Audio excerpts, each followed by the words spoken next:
That is a big, ugly mug up on that. Let's go to the next slide.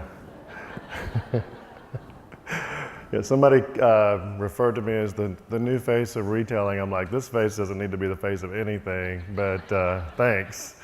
So I'm 51 years old, and I have been in the business for 31 years. I started as a sophomore in college in Dallas, Texas, working for Rosewood Hotels. And I've always been on the public relations and brand development side of this business. So I have created hotel names, I have created travel agency names, I created the Virtuoso brand while I worked there for 16 years. When I went to work for API and then renamed it Virtuoso, my job was to make travel agents sexy and visible. And I got to tell you, as incredible as you all are, that was not easy. Sexy, yes. Visible was an increasing challenge. So I'm going to take you through the process of what I was observing and what caused me to leave my cushy job as a vice president of Virtuoso, where, like many of you, I got to work from home and have a really nice life balance. I decided to jump into this world and join you in the agency side of the business. So you can see, hopefully, yeah, here we go. 25, 30 years ago, if you walked through any city on this planet, in the busiest parts of the city, what would you see? You would see travel companies. You'd see the shoe store, you would see all the key retailers, and you would see travel right there on the street. It was a key part of the world. Then things started to change. That one photo is way back there, I think hopefully before I was born. And if any of these are your travel agency, I'm sorry. I don't think so. So this started to happen. You saw the internet come onto the scene. By the way, when I started making you sexy, and I worked on the Condé Nast Traveler specialist list back in 1999, I worked on the Travel and Leisure A list that started in year 2000. I was pulling together statistics and data on travel advisors without the benefit of the internet and without email. Imagine that. I was having to fax stuff to New York City to the editors. So appreciate that I look at what's done today on the PR side of things, and what I literally was doing things at my dining room table and actually sending out mail, which doesn't happen anymore. But when the internet came, it changed our industry big time. And unfortunately, we had a reactionary response to the online bookers. And so two things were happening. You had these online booking options that came onto the scene, and then the rent for those street level spaces was continuing to go up. And it became increasingly difficult for the agencies to afford to have that space. And then the internet allowed them to send their workforce to work from home. How many of you work from home right now? Mm-hmm. Yeah, that's a lot of hands. And so, the good news is that we're still here, right? It's 2017, we're still here. Our sales are growing. People need us more than ever. But here's the bad news. You'll see this guy, it's a piece of art, but it's representative to me of the travel agent, because the travel agent became invisible. When travel agencies left the street level and went to office towers and out-of-the-way spaces and got their rent down lower and sent their workforce home, the downside is that the industry became invisible. I knew this because my job was to create the image, and I would talk to people. When I would talk to anyone that was 45 years old or younger and say, what's a travel advisor and where can I find one in your city? They didn't have an answer for either one of those. They didn't know what a travel advisor was. They didn't know where I could find one in their city.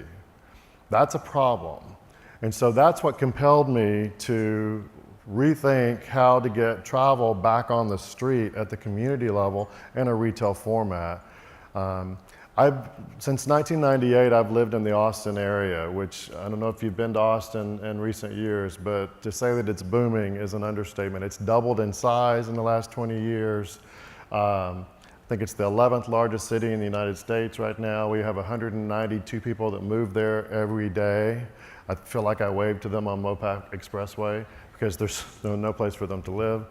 But Austin is a booming city, and although it was the 11th largest city in the United States, it had a travel agency footprint of like a mid-sized town in Iowa, because no one got into the travel agency business over the last 20 years because no one was forecasting a bright future for our business. So while this city was blowing up, it had very few travel agencies, period, and then of those, none of them were visible. So being a research and branding guy and an opportunist, I'm deciding I need to rethink travel retailing, and I need to do it right here in Austin, Texas. So as a first step, as a researcher, my minor at SMU in Dallas was statistics. So although I like the right side of my brain the best, where we get to have fun and create brands and graphics and words, I still am heavily tied to the left side where I want to prove it all. So I met with 223 active high-end travelers in Austin, Texas that did not know me, had one-on-one talks with them to find out what would they be looking for if they were going to work with a local travel company in Austin, Texas. And oh, by the way, none of them were working with a local travel company in Austin, Texas at the time. So this is the list of what they came back to me with. And I saw things like innovative and high-tech and social and fun. I want to bring my friends sometimes. I want to bring my family sometimes. It's got to have a really great value equation. It's got to have an amazing customer service. I want it to be upscale, but I don't want it to be Dallas. So for those of you that know Texas, you know, our cities, we kind of have a love-hate relationship, and Austin is very sensitive to Dallas and to Houston because of perceived superficiality. So Austin wants to be authentic, but they said they wanted upscale, which was really interesting to me. That means they were missing something. They wanted us to be associated with organizations that did good for the environment, for people, for animals, and then they wanted 24/7 support. So this is a challenging list. So what I developed was the brand Departure Lounge, the very first version of Departure Lounge we opened 4.5 years ago on a very busy street corner in Austin, Texas. And here's a view of that space. And it was a coffee and wine bar that was also a luxury travel agency. We literally were both. And in fact, we turned into three things because we were a coffee and wine bar, travel agency, but we also became a very popular event venue. We had constant use of the space for private events. We had buyouts for South by Southwest when it was in town each year.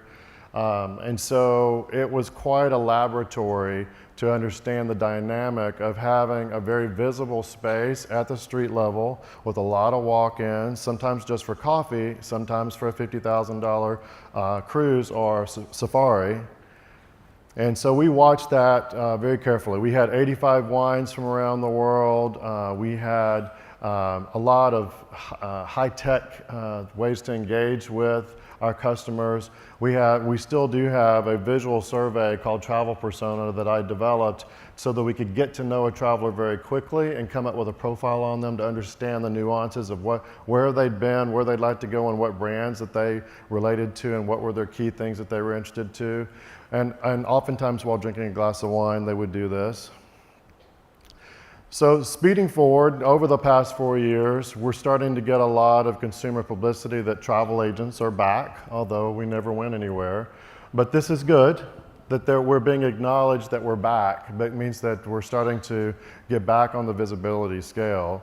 And so our lease was coming up in our downtown space, and I wanted to take everything that we had learned in that original space and put it into a prototype for a franchise, which we could then do in other cities around the country. And so 2 months ago, we opened the new Departure Lounge right where the two wealthiest neighborhoods in Austin, Texas come together. And it's in a shopping center. We're right next to the busiest, nicest grocery store that supports the two wealthiest neighborhoods in Austin. And on the other side of us is the most expensive pet store grooming place. And I can tell you already, we're really happy to be right between those two because we're getting blue chip clients every day. So you can see the design is a little bit, I'm gonna take you to Here's what it looks like when you walk in the double front door. So bit different design. We really played up our Texas roots in Austin because you got a lot of burnt orange going on. We also stopped using white leather furniture, which is not practical when you're serving coffee and wine. And we designed the furniture to go with a very branded approach. So you see some riveted metal that looks like old airplane wings. Everything in the place feels like there's a upscale touch of travel.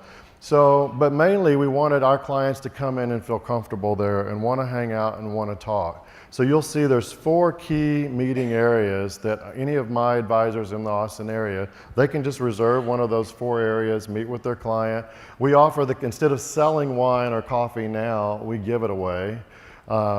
Because when you're a public bar, you can't control the environment. So there would be situations in our downtown location where we would have a key meeting with a blue chip client for travel, and then suddenly we'd have a pop-up bachelorette party going on in the next corner, and that's not a good balance. Trust me on that. And so now we just offer it to the client. Select, would you like a cappuccino? Can I get you a glass of wine? Would you like some bubbles? And we get them to sit down, put their phones down, talk to each other in front of the travel advisor. And our closure rate when that happens is over 80%, and our average spend is really high. There's a look on the left-hand side is just one of the, we have, there's an airplane wing type of desk that has an HDMI port right there so the advisor can click right into it, project onto a 70-inch screen, showcase everything. We have videos that, we have our own YouTube channel that's got all of our preferred product on it so the advisor can pull up and show a quick video, kind of bring it to life while there's some drinking going on. We have a library in the back bar area, which is where our sales coordinators also sit, and those are the people that run the place when it's open. In front of them is a huge library of all of our collateral, including all of our cruise line partners, because our clients still like that catalog, as you well know. They like that piece, they like that to hold it and to get, especially if they're going to make a serious investment, which many cruises are. And then we also use this space frequently for client events. So we will pack up to 100 people into this space and showcase a brand, a destination, a mode of travel, multiple brands. We won't do more than 4 companies at a time because we've got the 4 key presentation areas. But these events drive a lot of business for us, not only of the featured product, but it gets the client in the door thinking travel, and they're like, oh yeah, we've got that trip to Bali that we need to plan. Can you help us with that? We know we're here to learn about Cuba, but we've got this trip we need for Bali. So it triggers things and reminds them to work with you. So what I want to express before I'm finished is that we don't just look different. It's not about just changing the packaging or diving in and having a street. There's some other things that needed to happen from my perspective. You know, when I jumped into being on this side of things as a retailer, as a travel agency owner, I looked at the systems being used and I went, what the hell is going on here? And this is from a guy that was the PR guy at Virtuoso. But when I got down and dove into the day-to-day operations of what the agencies were, the systems that were available, and saw that it was modern day, it just didn't go together. So I refuse to use a GDS. We don't use client base. I don't use any system that you have to do something just because, and nobody can tell me why, then I'm done with that. So I think as an industry, we have to take a more bold approach of let those legacy systems go, adopt, seek out, find new things that make sense that are modern. It will make you much more professional and efficient. Let me see here, this is a long list. I think you covered most of that. So also adopting one of the things that has come to the table for us, and I hear a lot of it from the member agencies and Virtuosos, they struggle to find new talent. Well, yeah, if you're invisible, you won't find new talent because they don't know you exist. So you can't complain about not finding new talent if there's no way that they know that you exist. When you have a street level retail environment with a brand that they relate to and an environment and an interior that they relate to, let me tell you, I have 3 great people every week that want to join the Departure Lounge team in Austin, Texas. At least 3 per week. And I mean, Harvard business graduates. I'm talking about really smart, young people that want to learn how to be a travel advisor because, voila, they know that we exist. So part of not being able to find talent is they don't know that there's an opportunity to be in the industry. We are also adopting, our primary platform for communicating to all of our advisors is a private Facebook group page. We do Facebook advertising. We have a social media video that we produce every single day, and it is posted for all of our advisors every single day. So in addition to a new approach to traditional retailing with a storefront, we've also adopted a lot of what I would say current, not really innovative, but current methods used by other industries. But I don't see a lot of that happening across the board in our agency community, and it has to if we want to be competitive. The last thing I want to leave you with is that it's been a great 4.5 years. I love what I'm doing on this side of things. I'm happy to share with any agency owner what I've been doing. I think there's such a need for innovation, and I'm happy to share. But one of the things that came to fruition is that after the first year we were open, we started to have younger families coming in and engaging with us and listening to them about what their dreams were for travel with their children. We quickly figured out that it wasn't just the agency world that needed to evolve, that the product, this travel product, also needed to evolve. What these families were asking for were customized trips with activities that were really geared to their children. And they did not want to use a kids club. They did not want a babysitter. They did not want the family to be separated. They wanted to stay together and have activities that were really designed to get their kids off their Game Boys and to actually engage and learn something. And as a Virtuoso agency, we had incredible suppliers around the world.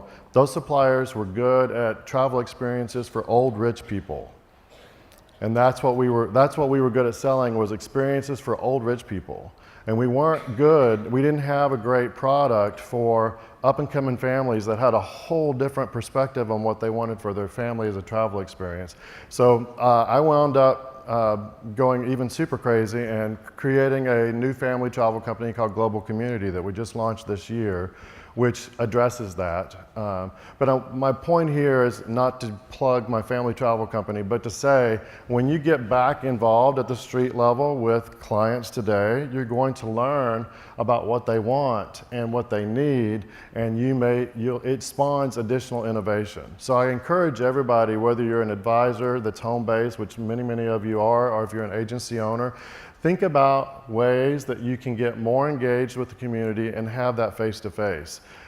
Just looking at our statistics, whenever we can have a face-to-face in the lounge, we have an 83% closure rate on average. If it only happens by voice and email, then it drops down into the 40 percentile, so half. And then the stickiness factor of will that client stick with the advisor for the long term? If they've had the face-to-face and bonded in a human way, then they tend to stick with the advisor. But if they've never actually made contact, then the stickiness factor is not there as high either. Even if the advisor did a fantastic job and they love the client, it's because that human bond didn't really ever happen. So look for ways for you to have a face-to-face. Departure Lounge, we're working on finalizing our contract for our franchise model. We'll be announcing that in January. We are coming to Florida, where we already have some really nice ICs here. We'll be expanding in Texas. So I encourage you to look at your communities to come up with how you get back on the street. And if not, I will be your neighbor at some point. Thank you for your time.